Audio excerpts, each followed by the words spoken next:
এশিয়ার মানচিত্রে খুব নীরবে একটা বিশাল ক্ষমতার লড়াই চলছে। এমন এক কৌশলগত মেরুকরণ যা হয়তো আগামী দশকের পুরো বৈশ্বিক অর্থনীতি আর বাণিজ্যের চেহারাটাই বদলে দেবে। আজ আমরা এমন একটা ভূ রাজনৈতিক দাবার চালের গভীরে ঢুকব যা নিয়ে প্রকাশ্যে খুব একটা আলোচনা হয় না, কিন্তু এর পেছনের গল্পটা রীতিমতো চমকে দেওয়ার মতো। প্রশ্ন জাগতে পারে ঠিক কেন হঠাৎ করে বিশ্বের বড় বড় পরাশক্তিগুলোর নজর কেন বঙ্গোপসাগরের এই নির্দিষ্ট একটা উপকূলের দিকে আটকে গেল?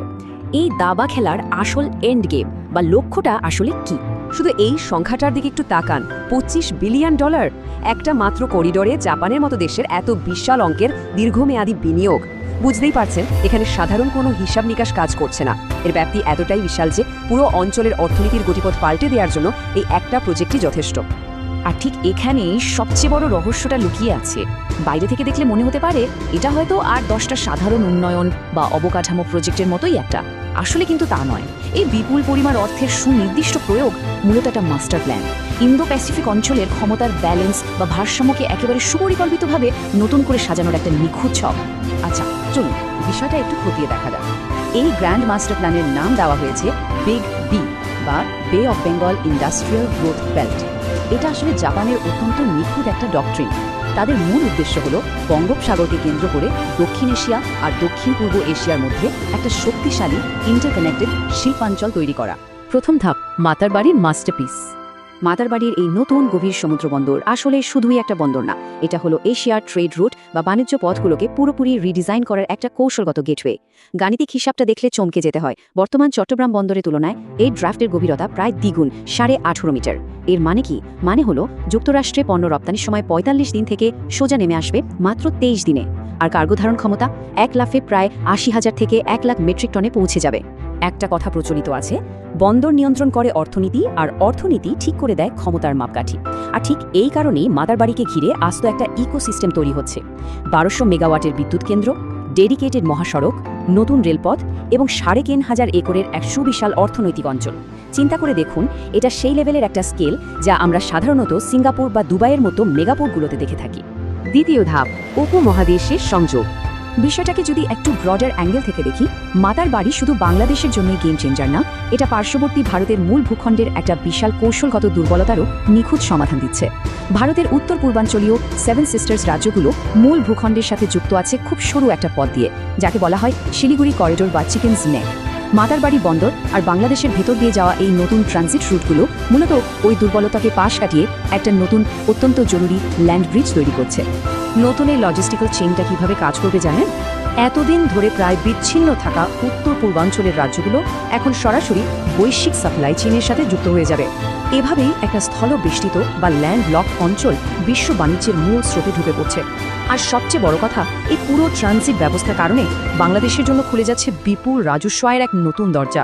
তৃতীয় ধাপ, চীন জাপানের দাবার চাল। এত সব বিশাল অবকাঠামোর আড়ালে পুরো এশিয়া জুড়ে কিন্তু নীরবে আরেকটা স্নায়ু যুদ্ধ চলছে। এটা গোলাগুলির যুদ্ধ না, এটা হলো অবকাঠামো নির্মাণের যুদ্ধ। পাশাপাশি দুই পরাশক্তির দুটো ভিন্ন স্ট্র্যাটেজি রাখলেই ছবিটা পরিষ্কার হয়ে যায়। একদিকে আছে চীনের বেল্ট অ্যান্ড রোড ইনিশিয়েটিভ বা BRI, যা মূলত রাষ্ট্র পরিচালিত, দ্রুত বাস্তবায়িত হয়, কিন্তু এর ঋণগুলো বেশ উচ্চ সুদের। অন্যদিকে আছে জাপানের free and open Indo Pacific বা FOIP কৌশল। এটা বাজার চালিত, হাই কোয়ালিটি এবং এর ঋণগুলো অত্যন্ত সহজ শর্তের ও দীর্ঘমেয়াদী। মূলত জাপান খুব ঠান্ডা মাথায় চীনের এই বিশাল রাষ্ট্রীয় অর্থায়নের বিপরীতে নিজেদের একটা শক্ত বিকল্প দাঁড় করাচ্ছে। এই কৌশলগত লড়াইয়ের টাইমলাইনটা খেয়াল করলে রীতিমতো থ্রিলার মনে হবে। 2013 সালে চীনের BRI ঘোষণার ঠিক পরপরই 2014 সালে জাপান তাদের বিগ বি উদ্যোগ নিয়ে মাঠে নামে।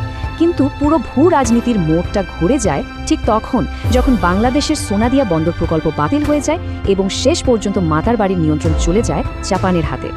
আমাদের তথ্যসূত্রে বিষয়টা খুব দারুণভাবে বলা হয়েছে। সেখানে বলা হচ্ছে সোনাদিয়া বন্দরের কফিনে শেষ পেরেকটি ঠোকা হয় 2020 সালে, যখন বাংলাদেশ আনুষ্ঠানিকভাবে প্রকল্পটি বাতিলের ঘোষণা দেয়। দেখুন, এটা শুধু একটা প্রজেক্ট বাতিলের ঘটনা ছিল না, এটা ছিল একটা বিশাল ভূ রাজনৈতিক শিফট। দুই পরাশক্তির এই প্রবল রেষারেষির মধ্যেও বাংলাদেশ অত্যন্ত নিখুঁত আর সতর্কতার সাথে নিজের কৌশলগত অবস্থানটা ধরে রেখেছে। চতুর্থ ধাপ, বাংলাদেশের কৌশলগত উত্থান। কয়েক দশক ধরে বিশ্বমঞ্চে যাকে হয়তো সেভাবে হিসাবের মধ্যেই ধরা হয়নি, সেই দেশটা আজ কিভাবে ভূ রাজনীতির এত গুরুত্বপূর্ণ একটা ফ্যাক্টর হয়ে উঠল ভাবলে অবাক হতে হয়। সাম্প্রতিক বৈশ্বিক অর্থনৈতিক টানাপোড়েনের আগে পর্যন্ত বাংলাদেশ ছিল এশিয়ার সবচেয়ে দ্রুত বর্ধনশীল অর্থনীতি। বার্ষিক প্রবৃদ্ধির হার ছিল প্রায় 8 থেকে 9%। মূলত এই অবিশ্বাস্য অর্থনৈতিক গতি বৈশ্বিক শক্তিগুলোর চোখ নতুন করে খুলে দিয়েছে। মজার ব্যাপার হলো, জাপান যদিও অবকাঠামোতে বিলিয়ন বিলিয়ন ডলারের কৌশলগত বিনিয়োগ করছে, কিন্তু কর্পোরেট উপস্থিতির দিক দিয়ে চীন এখনও বিশাল ব্যবধানে এগিয়ে আছে। বাংলাদেশে চীনের কোম্পানি আছে প্রায় 670টি আর জাপানের 350টি। এই পরিসংখ্যানটাই প্রমাণ করে যে এশিয়ার এই দুই জায়ান্ট কিভাবে এই ভূখণ্ডে নিজেদের শক্ত অবস্থান তৈরি করতে একটা দীর্ঘমেয়াদী রেসে নেমেছে। পঞ্চম ধাপ, সামুদ্রিক আধিপত্য। এখন প্রশ্ন হলো, এই বিশাল অর্থনৈতিক ফুটপ্রিন্ট আগামী দশকের নিরাপত্তা বলয়ে ঠিক কী ধরনের প্রভাব ফেলবে?